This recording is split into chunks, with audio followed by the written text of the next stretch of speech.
Hindi kasi baka mamaya upload nyo to tapos siraan nyo. Baka mamaya ginagawa mo lang to kasi may coffee shop yung tita mo, sinisiraan mo. Hindi, ba't ko naman ipagko-compare? Hindi, tita, ganun ba ako?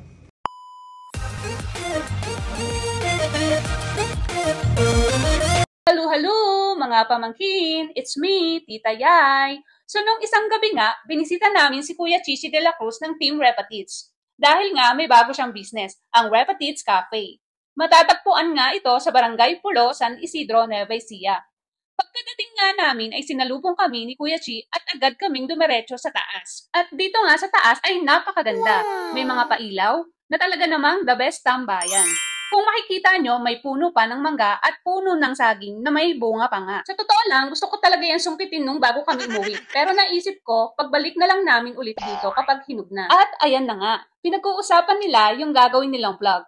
Napag-usapan nga nila na i-rate ni Yuki yung mga tindang kape ni Kuya Chi. Maya-maya pa nga ay nag-aya na si Kuya Chi na bumaba para kami nga ay umorder. At sa mga oras na yan, in-order na nga namin yung mga gusto naming tikman na kape. Sabi ko nga dyan, ay ikaw latte ang order ko. Dahil meron sa menu na Kuya Chichi latte. Ay, ako din ba? Ikaw latte.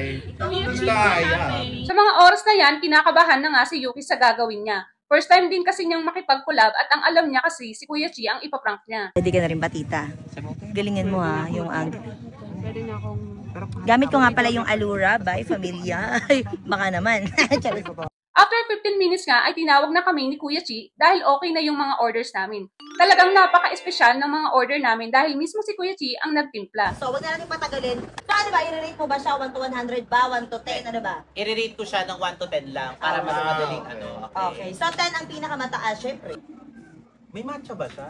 Meron yan. Siguro marirate ko siya 1 to 10. Oh. Hindi talaga siya para sa akin, piling ko lang. Parang lasang gatas. Uy, dinagdagan ko. Hindi, joke lang. Hindi, joke lang. Uy, ang sarap, lasang-lasa yung ube. Eh, kasi natin... Basta 5 ang rate ko.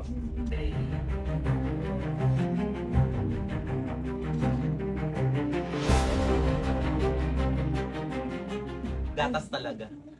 Gatas talaga siya. Tita, kahit Sige, tikman mati, nyo. mati. Hindi, si tita may coffee shop yan. Alam ko yung mga... Well, magkakaiba tayo ng timpla, pero hindi talaga mas... Okay lang, okay lang. Ipon mo ulit. Baka ano lang. Naghalo-halo na Halo mo. siguro yung panlasa mo. Oo. Nagka-mix and match. Mix and match. Uy, ano ba? Yung ito na lang siguro straw gagat. Ah, sige, ayan. Sorry. Okay lang, okay. Ako pa. Gusto ko nung umulan ng pangunawa, sinapokon lahat. Maayos ako kay Chihoy. Alam mo, ang pangit na nung labas ng vlog natin. Hindi kasi baka mamaya upload nyo to tapos siraan nyo lang ako. Hindi ko Baka mamaya ginagawa mo lang to kasi may coffee shop yung tita mo, sinisiraan nyo. Hindi, ba't ko naman ipagko-compare? Hindi, tita, ganun ba ako? Hindi kasi di ba base sa mga ugali.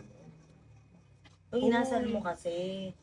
Ako kay kapatid kita, hindi kita... Alam mo Yuki, nasa vlog industry tayo, alam mo, diba? Tapos nakarap tayo sa mga At sa mga oras na yan, hindi na namin alam kung ano bang reaksyon ang gagawin namin. ayos kayong winelcome, diba? Tapos ganyan kayo. Uy, Kuya Chi, prank lang!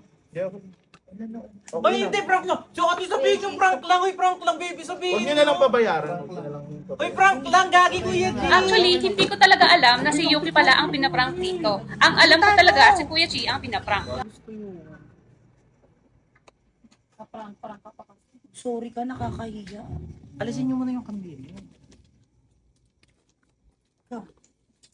Lagot ka ngayon. Napasabi po pala ni Kuya, umuwi na lang daw po. Huwag niyo na lang daw po bayaran. Seryoso ba? Saan siya? Nakaka-open po kasi yung sinasabi. Yung sinabi niyo po kanina nakaka-open.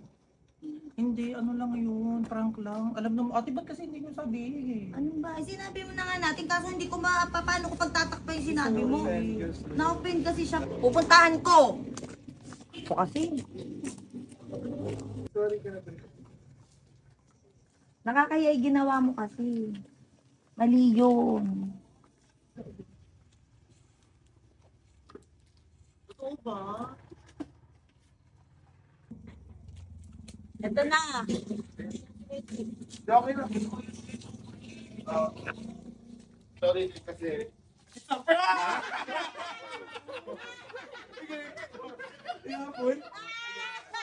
At talaga namang napaiyak si Yuki sa reverse prank na ito. After nga nga niyan, syempre, tinikman na namin yung mga kapeng tinimpla ni Kuya Chi habang kami ay nagkukwentuhan.